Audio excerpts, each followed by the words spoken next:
Hey everyone, right, so in this video I'm going to show you full optimization on gold since the 17th from January, I think it is, in sample and out of sample data, and demonstrate to you why checking this out of sample data and adding this robustness to your tests is really, really important. So I'm going to show you my VPS terminal, show you the sort of approach I've taken on this test for the inputs I'm optimizing, the dates and approach, and yeah, you'll see pretty much everything as it's been done already.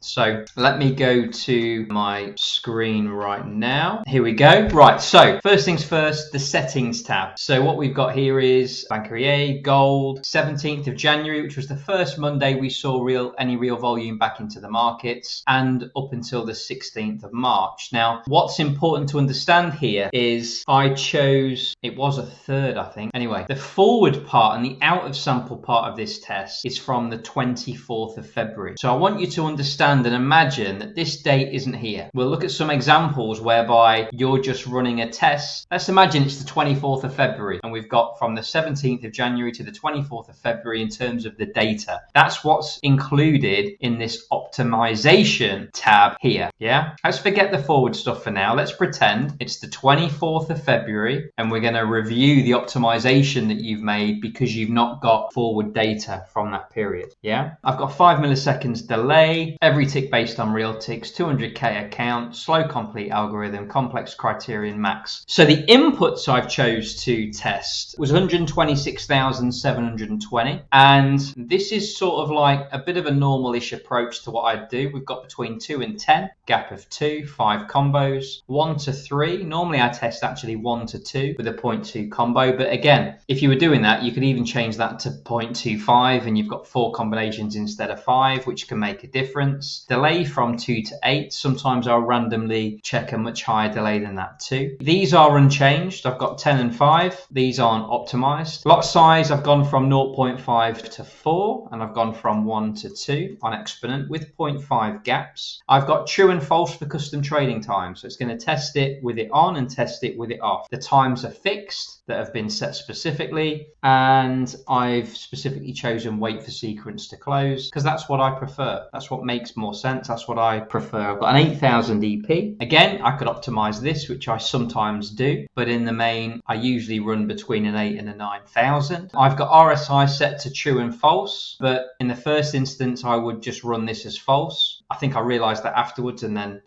change my approach on the test. Sometimes I forget, but literally I'm doubling up and doing combinations here on the period, RSI period, that I don't need to do in this instance. I've left the time frame at 3 minutes. It's a bit of a compromise between 1 minute and 5. Yeah, just something that I've done on this test, but I'd probably run a test and an optimization on 3 minutes, 15 minutes, 30 minutes, and an hour just to see what comes up. I've got RSI period from 2 to 30 with a gap of 5, and that's because the higher the RSI period is, the more specific an entry I'm going to get, and the lower, the more trade entries I'm going to get. And that could work or not work, but I'll see that in the optimization and the data anyway. This has been fixed at 75 and 25, which is a uniformed relative number to each other. I could again run this 60-40, 70-30, 80-20, but I've set 75 and 25 because the RSI period is going to do a job for me in terms of working out what period's best for a better entry. I almost don't really need to do both because it's sort of doing it anyway here. So anyway, 126,700 combinations. Let's imagine that test is now done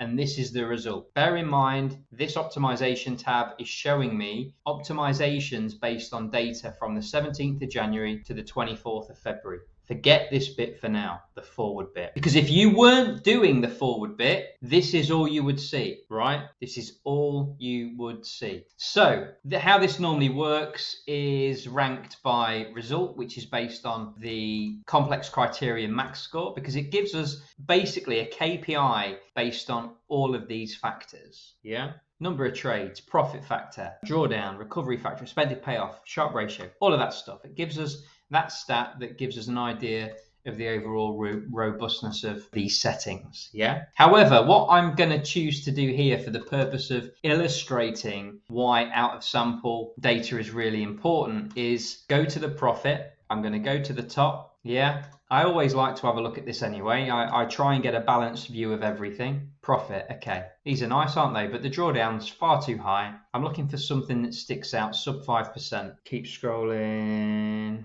There is one here. Yeah, some of these are the same because of the RSI being false but still testing the period. So I've wasted some combinations there. Yeah. So let's have a look. We've got a 99.96 criterion score, complex criterion max score, which is really good. We've got super net profit considering it's only a month, right? Just over a month. We've got a high profit factor. We've got a good volume of trade. We've got low drawdown. We've got a nice recovery factor. And this gives us the settings. 6, 1.24, 2 lot size, 1.5 exponent, delay of 4, custom chimes are true. Okay, all makes sense. Yeah, all makes sense. Now I'm going to run this as a single test. Okay. And now it's running a back test and a forward test. And I could show you the graph, but I'm not going to show you it yet. So here's the back test. 77 grand, 4.9%, 11K. That's still a little bit high. I can't see the overall graph because it's on this other tab. So let me show you this. Now imagine this line. Imagine you can't see this. Because if we're pretending that you're not doing a forward and in sample and out of sample test, yeah? If you weren't doing that, you would not see anything after here. You wouldn't see anything after the 20, whatever day it was, from the 24th, yeah?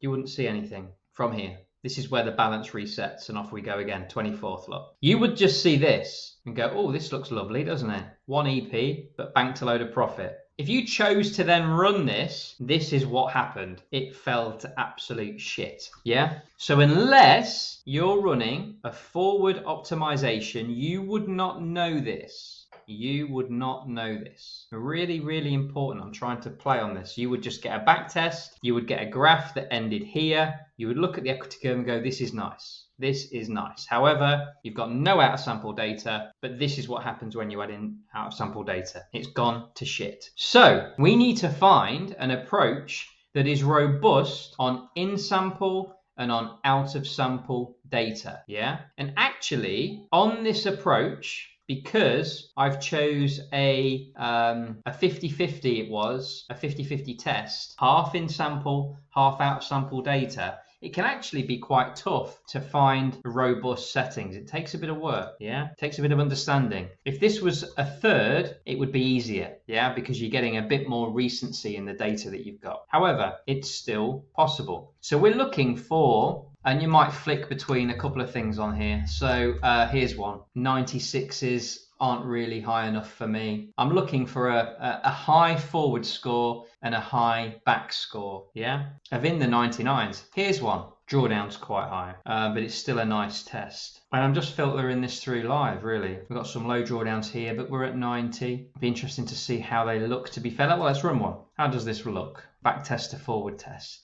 So this is what I said on the Zoom call, today's Zoom call, which is Monday the 21st, isn't it? Yeah, 21st. This is a 50-50 test, but because the markets have moved more in the second half, we've got far more trade volume because there's more things happening. This actually isn't that bad. It just shows that, yes, it's profitable in sample, and it's still very profitable out of sample. Personally, I'd like a steadier curve. And here we go. I like the look of this one. Why do I like the look of this one? Because we've got 99.96, 99.89, back test and forward. I've got plenty of profit. 20 grand on the forward bit. I've got 163 trades, nice profit factor. 2.5% drawdown is lovely. It's running all the time, no RSI, 4 delay. Let's just have a look. Okay, nice equity curve, no EPs hit as of yet. Balance reset. That's nice, yeah? This is where we're resetting back to 100 grand, by the way. So the back test, this is nice, I like it. You probably wouldn't have got past at this on the back test. You'd have got a retry.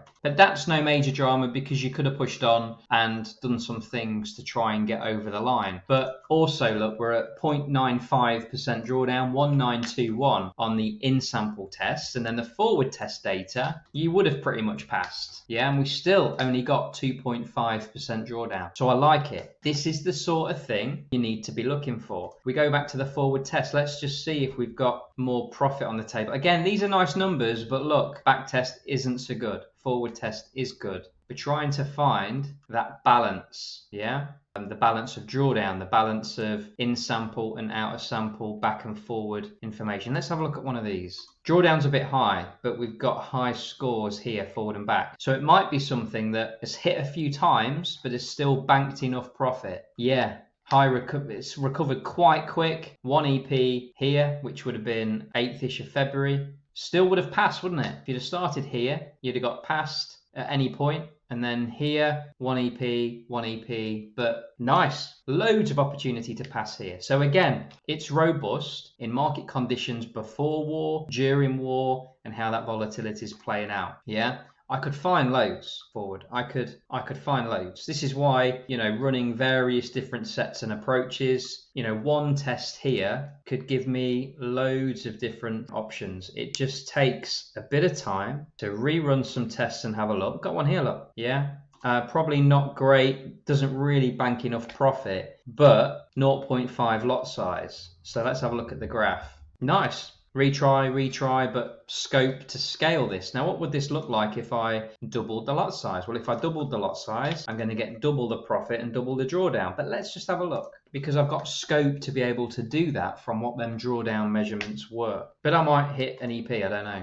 No. So again, retry within this first period, but we could have taken some action, right? And it's absorbed this. This is, again, what you need to look for. But if you'd have just ran that first test without looking at forward data, you would be overfitting. Yeah, you'd be overfitting your test. And as soon as you ran that live, you would hit an equity curve completely unrelated to your in-sample test. So what does this tell me when I take this amount of detail and due diligence in my testing? Well, it tells me I've got data that works in sample. I know what to expect. Out of sample, it gives me more confidence that, okay, I've not optimized during that data, and it's continued to be profitable. This is what you need to do. Hopefully the video helps. I've shown you there in summary the structure of my test, the optimizations I used, and how to filter and find stuff that looks to make sense. Hope it helps. Thanks, guys and girls.